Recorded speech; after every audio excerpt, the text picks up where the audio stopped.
എല്ലാവർക്കും നമസ്കാരം. കണ്ണനും ഞാനും എന്ന എൻ്റെ യൂട്യൂബ് ചാനലിലേക്ക് നിങ്ങൾക്ക് എല്ലാവർക്കും സ്വാഗതം. ഞാനിന്ന് പറയാൻ പോണതേ എനിക്ക് ഗുരുവായൂർ അമ്പലത്തിൽ വെച്ച് ഉണ്ടായ ഒരനുഭവമാണ്. അതായത് ഞാൻ കൗൺസിലറായിരുന്ന സമയം, ആ സമയത്ത് എനിക്ക് എൻ്റെ ഒരു ആശാ വർക്കറുണ്ട് എൻ്റെ വാർഡിൽ, എൻ്റെ ഫ്രണ്ടും കൂടിയാണ്. പുള്ളിക്കാരത്തി ഞാനും, സംഗീത എന്ന പേര്. അപ്പോൾ ഞാനും പുള്ളിക്കാരത്തിയും കൂടിയാണ് എപ്പോഴും. ഞാൻ ആദ്യമൊക്കെ ഒറ്റയ്ക്കാണ് ഗുരുവായൂർ പോയിക്കൊണ്ടിരുന്നത്. എപ്പോഴും ഞാൻ ആരെയും വെയിറ്റ് ചെയ്ത് നിൽക്കാറുണ്ടായില്ല, കാരണം ഒറ്റയ്ക്ക് തന്നെ എപ്പോഴും വരും. പിന്നെ സംഗീതനെ പരിചയപ്പെട്ട് സംഗീതമായിട്ടൊരു ഫ്രണ്ട്ഷിപ്പൊക്കെ ആയപ്പോൾ സംഗീതനും കൂട്ടി വരാൻ തുടങ്ങി. അങ്ങനെ ഞങ്ങൾ എല്ലാ ആഴ്ചയിലും നിർമ്മാല്യം തൊഴുകാൻ വേണ്ടി വരും. അപ്പോൾ നിർമ്മാല്യത്തിൽ വരുമ്പോൾ എന്ന് വെച്ചാൽ നമ്മുടെ ക്യൂ ഉണ്ടല്ലോ, രാത്രി 8 മണിക്ക് അമ്പലത്തിൽ കയറാനുള്ള ലാസ്റ്റ് ക്യൂ ഉണ്ടല്ലോ അന്നത്തെ, അതിൻ്റെ സൈഡിലായിട്ട് നിർമ്മാല്യത്തിൻ്റെ ഒരു ക്യൂ ഇരിക്കും. ക്യൂ തുടങ്ങും. അതായത് അവിടെ സ്ഥിരം നിർമ്മാല്യം തൊഴിയുന്ന ചേട്ടന്മാരുണ്ട്. അപ്പോൾ അവർ അവിടെ ഇരിപ്പുണ്ടാവും. അങ്ങനെ അവരുടെ ഒപ്പം ഞങ്ങളും ഇരിക്കും. എന്നിട്ടൊരു രാത്രി 12 മണിയൊക്കെ കഴിയുമ്പോൾ പോയി കുളിച്ച് വന്നിട്ട് വീണ്ടും അവിടെ ഇരിക്കും. അങ്ങനെ ഫസ്റ്റ് നിർമ്മാല്യത്തിന് ഞങ്ങളെത്തും. ഗുരുവായൂരപ്പൻ്റെ മുമ്പിൽ എന്തായാലും നിർമ്മാല്യം ഞങ്ങൾക്ക് കിട്ടാറുണ്ട്. അത് എങ്ങനെ എത്തും എന്നുള്ളതെന്ന് വെച്ചാൽ എങ്ങനെയൊക്കെ ഓടി അവിടെ എത്തി ഫസ്റ്റ് കയറിയിരിക്കും. അങ്ങനെ ഞങ്ങൾ എല്ലാ ആഴ്ചയും ഞാൻ സംഗീതം അങ്ങനെ കയറാറുണ്ട്. അങ്ങനെ നിൽക്കുമ്പോൾ ഒരു ദിവസം ഞങ്ങൾ നിർമ്മാല്യം തുടങ്ങാൻ വേണ്ടി ഇവിടുന്ന് പോയപ്പോൾ ഞാൻ കുറച്ച് വൈകിപ്പോയി പോയപ്പോൾ. അപ്പോൾ ഞങ്ങൾ എത്തിയപ്പോൾ ഒരു രാത്രി 10 മണിയൊക്കെ ആയി അമ്പലത്തിലെത്തിയപ്പോൾ. അപ്പം ഞങ്ങൾ നോക്കിയപ്പോൾ നിർമ്മാല്യം കിട്ടില്ല എന്ന് ഞങ്ങൾക്ക് മനസ്സിലായി. കാരണം അവിടെ ഭയങ്കരമായിട്ട് കുറേ ക്യൂ ആയി അങ്ങോട്ട് നീണ്ടുപോയി. അപ്പോൾ ഞങ്ങൾ വിചാരിച്ചു എന്തായാലും കിട്ടത്തില്ല. പക്ഷെ നമുക്ക് പരിചയമുള്ള ചേട്ടന്മാരിൽ ഒരാളവിടെ ഇരിപ്പുണ്ട് ഫസ്റ്റ് തന്നെ. അപ്പോൾ ഞാൻ ആ ചേട്ടൻ്റെ അടുത്ത് എന്നിട്ട് ചോദിച്ചു, ചേട്ടാ ഞങ്ങൾ എത്താൻ വൈകിപ്പോയി, നമുക്ക് പരിചയമുണ്ടല്ലോ, സ്ഥിരം തൊഴുകണ ഒരാളല്ലോ എന്നുള്ളത് വെച്ചിട്ടാണ് നമ്മൾ പോയി ചോദിച്ചത്. എത്താൻ വൈകിപ്പോയി, ഒന്ന് ഞങ്ങളെ ഇവിടെ ഇരുത്തുമോ, ഞങ്ങൾ റെഡിയായി വരട്ടെ എന്ന് ചോദിച്ചു. പുള്ളിക്കാരൻ പറഞ്ഞു, അതൊന്നും പറ്റത്തില്ല, നിങ്ങൾ നിർമ്മാല്യം തൊഴുകണമെന്നുണ്ടെങ്കിൽ നേരത്തെ വരണമായിരുന്നു, ഇപ്പോൾ അങ്ങനെ കയറ്റിയിരുത്താൻ പറ്റത്തില്ല എന്നൊക്കെ പുള്ളി ഇങ്ങനെ പറഞ്ഞു. അപ്പോൾ ഞാൻ പറഞ്ഞു, ചേട്ടാ ഗുരുവായൂരപ്പനെ ഞങ്ങൾക്ക് ഗുരുവായൂരപ്പന് ഓർത്തെങ്കിലും ചേട്ടാ ഞങ്ങളൊന്ന് ഇരുത്തുക, ഞങ്ങൾക്ക് അത്രയ്ക്ക് ആഗ്രഹമുണ്ട്. നിർമ്മാല്യം ഇതും കൂടി വ്യാഴാഴ്ചയും കൂടിയാണ്, അപ്പോൾ ഞങ്ങൾക്ക് ഒന്ന് കാണാൻ വേണ്ടിയാണ്, ഞങ്ങളെപ്പോഴും സ്ഥിരമായിട്ട് അടുപ്പിച്ചപ്പോൾ കണ്ടുകൊണ്ടിരിക്കുകയാണ് എന്നൊക്കെ പറഞ്ഞപ്പോൾ പുള്ളിക്കാരൻ പറഞ്ഞു, അപ്പോൾ അതൊക്കെ ഗുരുവായൂരപ്പൻ തീരുമാനിക്കും ആര് കാണണം ആര് കാണണ്ട എന്നൊക്കെ. അപ്പോൾ അതുകൊണ്ട് ഗുരുവായൂരപ്പൻ തീരുമാനിച്ചിട്ടാണല്ലോ ഇപ്പോൾ ഇത്രയും വൈകി എത്തിയത് എന്നിങ്ങനെ പുള്ളി ആ ഒരു രീതിയിൽ ഞങ്ങളോട് സംസാരിച്ച്. അപ്പം എന്തൊക്കെ പുള്ളി സംസാരിച്ചു. അപ്പോൾ ഇരുത്തില്ലാതെ ഞങ്ങൾക്ക് മനസ്സിലായി. ഞങ്ങൾ തിരിച്ച് പോകുന്നു. അപ്പോൾ ഞങ്ങൾ തിരിച്ച് റൂമിലേക്ക് പോയിട്ട് അപ്പം എന്തായാലും നിർമ്മാല്യം കിട്ടത്തില്ല, അപ്പം വൈകി ചെന്നാൽ മതി, ക്ഷീണവുമുണ്ട്. ഞാനാണെങ്കിൽ പത്തനംതിട്ടയിൽ നിന്നാണ് പോയേക്കണേ, സംഗീത പറൂരുന്നു, ഞങ്ങൾ ഒരുമിച്ചാണ് അവിടെ വന്നേക്കണേ. അപ്പോൾ ഞങ്ങൾ എന്നിട്ട് ഈ നിർമ്മാല്യമൊക്കെ കണ്ട് നിർമ്മാല്യം കണ്ടില്ല, ഞങ്ങൾ വന്നിട്ട് അവിടെ ഇരിക്കുക കേട്ടോ. അപ്പം ഞാൻ രാത്രി 11 മണിയൊക്കെ ആയിട്ടുണ്ട്. അപ്പം ഞാൻ വെറുതെ ചേട്ടനൊന്ന് വിളിക്കാം, ഹസ്ബൻഡിനെ. അങ്ങനെ ഹസ്ബൻഡിനെ ഞാൻ വിളിച്ചപ്പോൾ ഞാൻ പറഞ്ഞു, ചേട്ടൻ നിർമ്മാല്യം കിട്ടിയില്ല, ഞങ്ങൾക്കിങ്ങനെ തിരക്കായി വൈകിപ്പോയി, അപ്പോൾ അവിടെ ഭയങ്കര തിരക്കാണ്, ഇനി കിട്ടത്തില്ല എന്ന് പറഞ്ഞു. അപ്പോൾ ചേട്ടൻ്റെ കൂടെ അന്നേരം ആരോ ഉണ്ടായിരുന്നു. ആ പുള്ളിക്കാരൻ പറഞ്ഞു, ഗുരുവായൂരിൽ ഇങ്ങനെ ഈ കാര്യം പറഞ്ഞപ്പോൾ പുള്ളിക്കാരൻ പറഞ്ഞു, ഒരു കാര്യം ചെയ്യും, പുള്ളിക്കാരൻ്റെ ഒരു ഫ്രണ്ട് ഗുരുവായൂരുണ്ട്, ഒന്ന് വിളിക്ക്, പുള്ളി അത് അറേഞ്ച് ചെയ്ത് വരുമെന്ന് പറഞ്ഞു.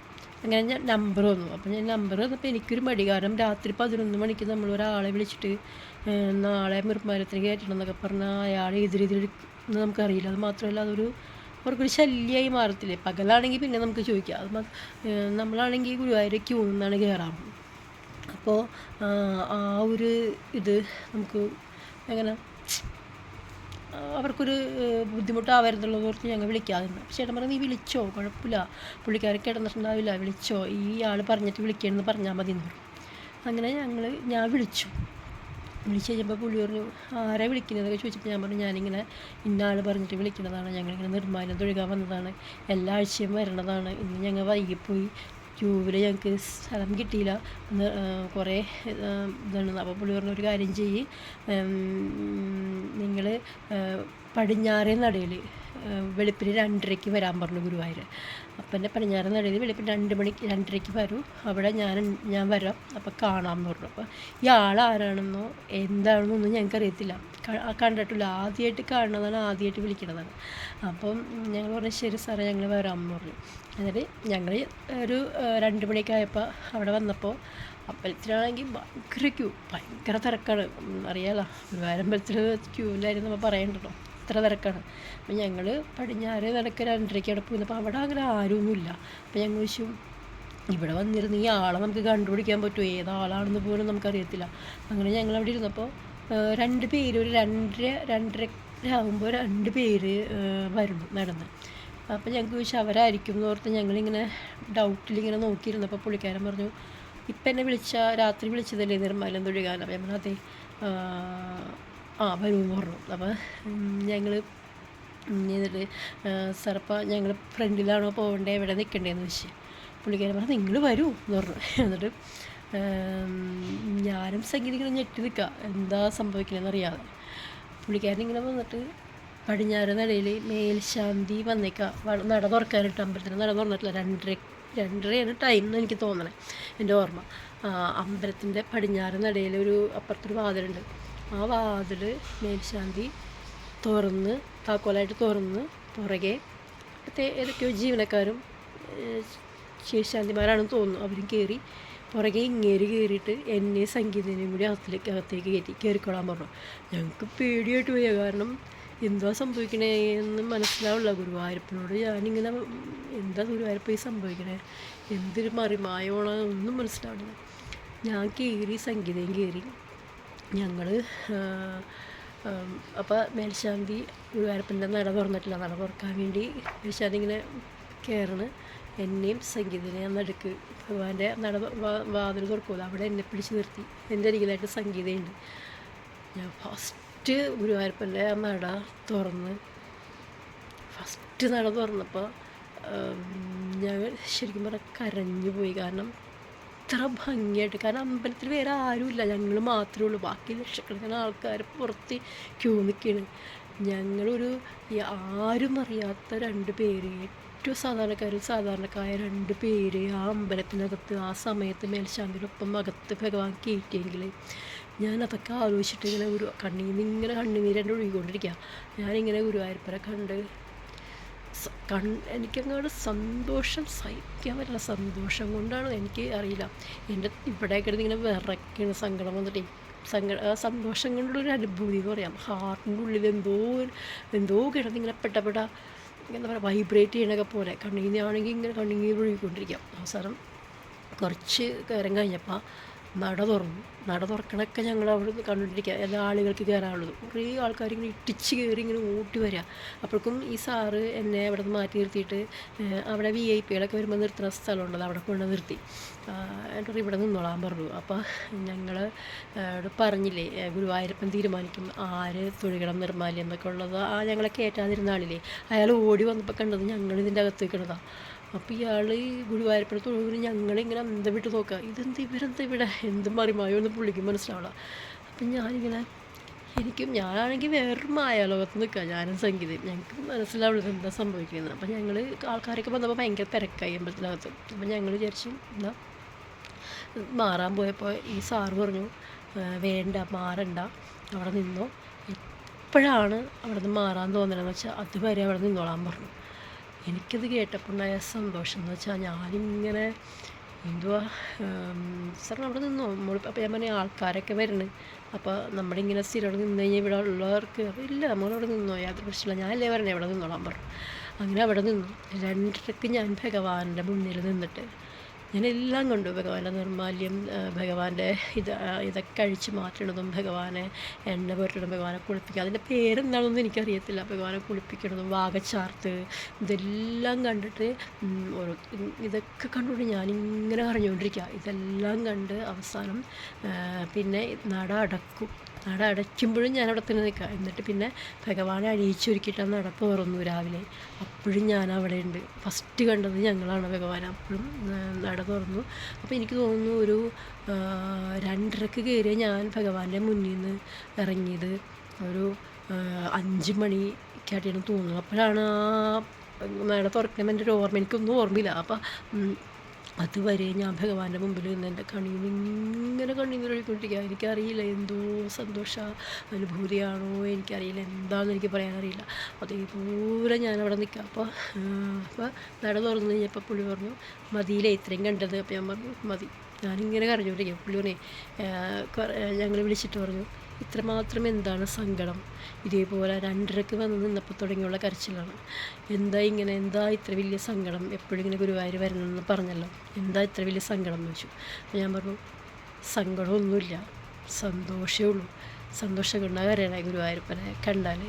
ഗുരുവായൂരപ്പൻ്റെ പേര് കേട്ടാൽ, ഗുരുവായൂരപ്പനെ കുറിച്ച് ആരെങ്കിലും പറഞ്ഞാൽ, അല്ലെങ്കിൽ ഭഗവാന്റെ ഇപ്പം നമ്മൾ കാറിലൊക്കെ പോകുമ്പോൾ നമ്മൾ ഭഗവാന്റെ പാട്ട് വയ്ക്കും, അത് കേൾക്കുമ്പോൾ അങ്ങനെ എനിക്കറിയില്ല, എനിക്ക് എൻ്റെ ഭഗവാനെക്കുറിച്ച് ആരെന്ത് പറഞ്ഞാലും ഒരു വാക്ക് പറഞ്ഞാൽ കരയുമെന്ന് വെച്ചാൽ അത് അറിയില്ല എനിക്ക് എവിടെ നിന്നാണ് കണ്ണീര് വരുന്നതെന്ന് എനിക്കറിയില്ല. എൻ്റെ ഹസ്ബൻഡൊക്കെ വഴക്കുറിയും എന്തിനാണ് ഇങ്ങനെ കരയണമെന്നൊക്കെ വെച്ച് വഴക്കുറിയും. പക്ഷെ അതറിയില്ല. ഭഗവാൻ എന്ന് വെച്ചാൽ എൻ്റെ ജീവനാണ്, എൻ്റെ പ്രാണനാണ് എൻ്റെ ഭഗവാൻ. അത് കഴിഞ്ഞിട്ട് എനിക്ക് ഈ ലോകത്ത് മറ്റെന്തുള്ളൂ, എൻ്റെ അമ്മ പോലും എനിക്കത് കഴിഞ്ഞിട്ടുള്ളൂ. അപ്പോൾ കാരണം എന്നെ അതേപോലെ എൻ്റെ ഭഗവാൻ എനിക്കറിയാം ഭഗവാൻ എന്നെ അത്രയും ചേർത്ത് നിർത്തുന്നുണ്ടെന്ന് എനിക്ക് പലപ്പോഴും മനസ്സിലായിട്ടുണ്ട്. ഇപ്പോൾ ഇത് തന്നെ ഞങ്ങളാരുമല്ല അമ്പലത്തിൽ, ഞങ്ങൾക്കൊരു പരിചയം പോലുമില്ല. എന്നിട്ടും ഞങ്ങളെ അത്രയും നേരം ഭഗവാന്റെ മുമ്പിൽ നിർത്തി എത്ര മണിക്കൂർ ഞാൻ എൻ്റെ ഭഗവാനെ കണ്ടു. ഒരു സെക്കൻഡ് പോലും ഭഗവാനെ കാണാൻ പറ്റാത്ത നമ്മൾ അത്രയും മണിക്കൂർ എൻ്റെ ഭഗവാനെ കണ്ട് എല്ലാം ഭഗവാനെ കുളിപ്പിക്കണതും ഭഗവാനെ യാത്രയാക്കണതും എല്ലാം കണ്ടിട്ട് ഞാനവിടെ നിന്ന് പോന്നു. അപ്പോൾ ഞാനിങ്ങനെ ആലോചിക്കായിരുന്നു, ഞങ്ങളവിടെ ഇരുന്ന് ഇങ്ങനെ ആലോചിക്കായിരുന്നു എന്തുമാത്രം, അതായത് അത്രയും ലക്ഷക്കണക്കിന് ആൾക്കാർ വരുന്നിടത്ത് ഞങ്ങളെ മാത്രം അവിടെ പിടിച്ച് നിർത്തി ഇങ്ങനെ ഭഗവാൻ കാണിച്ചിട്ടുണ്ടെങ്കിൽ എന്തുമാത്രം ഭഗവാൻ നമ്മളെ സ്നേഹിക്കുന്നുണ്ടാവും. ഞാൻ എൻ്റെ ഗുരുവായൂരപ്പനെ സ്നേഹിക്കുന്നതിനേക്കാളും എത്രയോ ഇരട്ടി എൻ്റെ ഗുരുവായൂരപ്പനെ എന്നെ സ്നേഹിക്കുന്നുണ്ടാവും. അതുകൊണ്ടല്ലേ അങ്ങനെ കാണാൻ പറ്റി. പക്ഷെ ഒരു കാര്യമുണ്ട് കേട്ടോ, അതെൻ്റെ ലാസ്റ്റ് നിർമ്മാല്യം തൊഴിലുകളായിരുന്നു. പിന്നെ ഇതുവരെ ഞാൻ നിർമ്മാല്യം തൊഴുതിട്ടില്ല. പിന്നെ എനിക്കിതുവരെ നിർമ്മാല്യം തൊഴുകാൻ പറ്റിയിട്ടില്ല. കാരണം അത് മൊത്തം ഞാൻ കണ്ടിട്ട് പിന്നെ ഒരു നിർമ്മാല്യം തൊഴുകുന്നത് ഇന്ന് വരെ എൻ്റെ ലൈഫിലുണ്ടായിട്ടില്ല. പിന്നെയൊക്കെ ഞാൻ കാണുന്നത് എന്താ പറയുക, അത് നിർമ്മാല്യം കഴിഞ്ഞിട്ടില്ല. പക്ഷെ ഇപ്പോഴും ഗുരുവായൂർ ഞാൻ എപ്പോഴും പോകാറുണ്ട്. അപ്പോൾ അതേപോലെ ഭഗവാൻ നമ്മളെ സ്നേഹിച്ച ഭഗവാൻ നമ്മുടെ കൂടെയുണ്ട്. പക്ഷെ അത് പല അനുഭവങ്ങളിലൂടെ ഭഗവാൻ അത് തരുമ്പോൾ നമ്മൾ ഞെട്ടിപ്പോവും. കാരണം ഇതൊക്കെ പറയുമ്പോൾ ഇതൊക്കെ കുറേ നാളുകൾക്ക് മുമ്പ് സംഭവിച്ച കാര്യങ്ങളാണ്.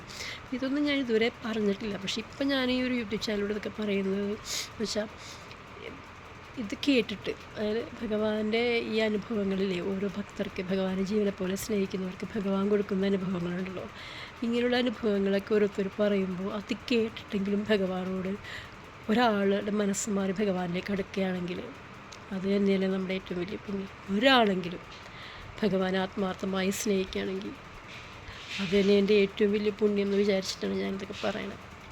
അപ്പോൾ പിന്നെ ഇത് മാത്രമല്ല കേട്ടോ, അപ്പോൾ എനിക്കൊരു തോന്നലും കൂടിയുണ്ട്, എങ്ങനെ ഭഗവാൻ എന്നെ ഭയങ്കര ഇഷ്ടമാണെന്നുള്ള വന്നപ്പോൾ അങ്ങനെ എനിക്ക് പല കാര്യങ്ങളിൽ കൂടി, പല അനുഭവങ്ങളിൽ കൂടി എനിക്കുണ്ടായപ്പോൾ അതിലൊരു ചെറിയ അഹങ്കാരം കൂടി എനിക്ക് വന്നു. അത് എനിക്ക് വന്നു എന്നുള്ളത് എനിക്കറിയില്ല, പക്ഷെ ഭഗവാൻ അറിയാലോ. അപ്പോൾ ആ അഹങ്കാരം ഭഗവാൻ തീർത്തൊരു കഥയും കൂടിയുണ്ട് കേട്ടോ. കഥയല്ല, ഒരു സംഭവം, അഹങ്കാരം തീർത്തുന്നൊരു സംഭവം കൂടിയുണ്ട്. അത് ഞാൻ നാളെ പറയാം.